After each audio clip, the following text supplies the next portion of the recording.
Good morning সবাইকে। এটা মকর সংক্রান্তির আগের দিনের ব্লগ।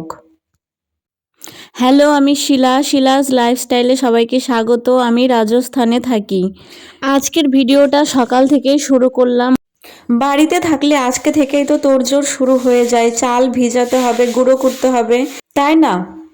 আপনারা ভিডিওটা দেখতে থাকুন। সকালবেলা ঘুম থেকে উঠে মেয়ে ব্যালকনিতে খেলতে লেগেছে দেখুন। আর আর অ্যালোভেরা গাছের ফুল আপনারা কে কে দেখেছেন কমেন্ট করবেন। ও দেখ দিদি, ও দেখ দিদি, ও দেখ দিদি,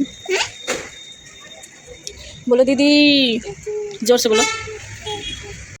ব্যালকনিটা কিন্তু আমাদের না, পাশের রুমের। তবে অ্যালোভেরা গাছটা আমি লাগিয়েছি। আর ওই পাশের টবটা দেখতে পাচ্ছেন, ওই টবের মধ্যে আমি স্ট্রবেরি গাছের বীজ ফেলেছি। যদি স্ট্রবেরি গাছ বেরায় তাহলে আপনাদের দেখাবো। দুপুরে রান্না বান্না, স্নান দান, খাওয়া দাওয়া, পুজো সেরে চলে এসেছি গাজর নিয়ে ছাদে। রোদ উঠেছে অল্প একটু, সেই রোদ্রের মধ্যে গাজর দেখুন গ্রেট করে নিচ্ছি। হালুয়া খাবে। সেদিন হালুয়া বানিয়েছিলাম, খুব ভালো হয়েছিল, তাই আজকেও হালুয়াই খাবে। আর গাজরগুলো খুব মিষ্টি, খুব সুস্বাদু। আমি গাজর ছুলে নিয়ে এসেছি, আর ওর বাবা আর পুচকু তো খেয়েই নিয়েছে অর্ধেক প্রায়। গাজরটা গ্রেট করে রেখে মেয়েকে ঘুম পাড়িয়ে এবার চলে এসেছি দেখুন গাজরের হালুয়া বানাতে। প্রথমে কড়াইয়ে অল্প একটু ঘি দিয়ে গাজরটা হালকা নাড়াচাড়া করে এবার দুধ দিয়ে দিব। এখানে 1.5 লিটার দুধ আছে।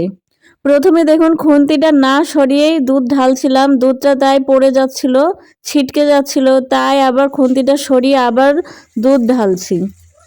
দুধটা দেখছি যে এবার ঠিক আছে নাকি, নেড়ে চেড়ে দেখলাম, মনে হলো যে একটু কম হবে, তাই আবার দুধ আরেকটু ঢেলে দিলাম।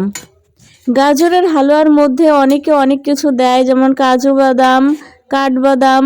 আমার আবার ওই সব দিলে খুব একটা ভালো লাগে না, আমার এমনি ভালো লাগে। দুধের মধ্যে সেদ্ধ হবে, তারপরে চিনি দিয়ে জাল দেব, আর একদম নাড়ুর মতন পাক চলে আসবে, খুব টেস্টি হয়।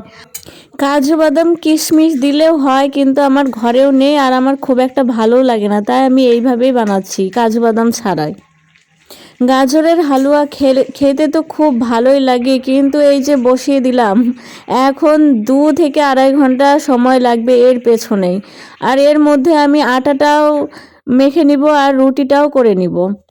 এই যে দেখুন প্রায় অনেকটা হয়ে আসছে, দুধ শুকিয়ে গেছে। এরপর আমি এর মধ্যে চিনি দিয়ে দিব। চিনি থেকেও আবার জল ছাড়বে। চিনিটা শুকিয়ে গেলে দেখবো যে নাড়ুর মতন পাক এসছে, তখন লাস্টে আবার একটু ওপর দিয়ে ঘি ছড়িয়ে নামিয়ে দিব। আর এদিকে আমি রুটিটাও বানিয়ে নিচ্ছি। দেখুন আমার হালুয়া হয়ে গেছে। আর আন্টিও আবার দিয়েছে হালুয়া পুচকুর জন্য। আমি হালুয়া বানাচ্ছিলাম আর ও গিয়েছিল বাজারে। আমি বলে দিয়েছিলাম ওকে যে আতক চাল, চিনি, নারকেল এইসব নিয়ে আসবে, পিঠে বানাবো। আর ও নিয়ে এসছে দেখুন, এখানকার মকর সংক্রান্তিতে যা যা লাগে তাই তাই নিয়ে এসছে। বলছে এই বছরটা রাজস্থানের মতোই মকর সংক্রান্তি পালন করো। প্রত্যেক বছর তো তুমি পিঠে পুলি বানাও, কিন্তু এবার আর বানাতে হবে না, এবার তোমাকে রেস্ট দিলাম, যাও। মেয়ে এখনই ঘুম থেকে উঠলো, আর মেয়েকে আদর করে দেখুন যা যা নিয়ে এসছে তাই তাই দিচ্ছে, কিন্তু এটা তো শক্ত, তিলের, এটা ও তো খেতে পারে না, তাই দেখুন আবার দিয়ে দিচ্ছে।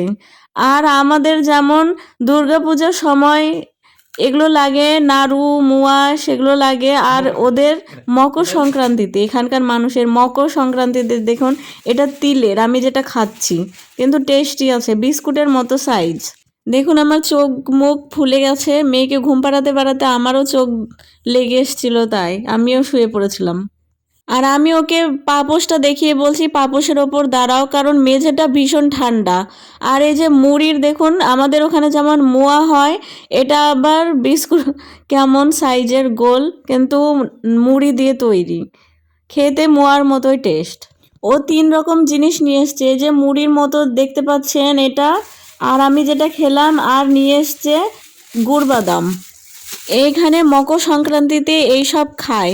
আমি খুব একটা পিঠে বানাতেও পারি না, আর এবার তাই আমার ছুটি পিঠে বানানোর থেকে।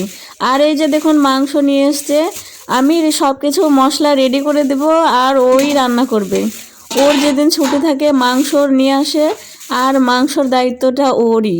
প্রত্যেক দিন আমি রান্না করি, আর নিজের হাতে রান্না খেতে খেতে আর ভালো লাগে না, আর মাংস রান্না করলে আমি আবার খেতে পারি না, সেই জন্য ও রান্না করে।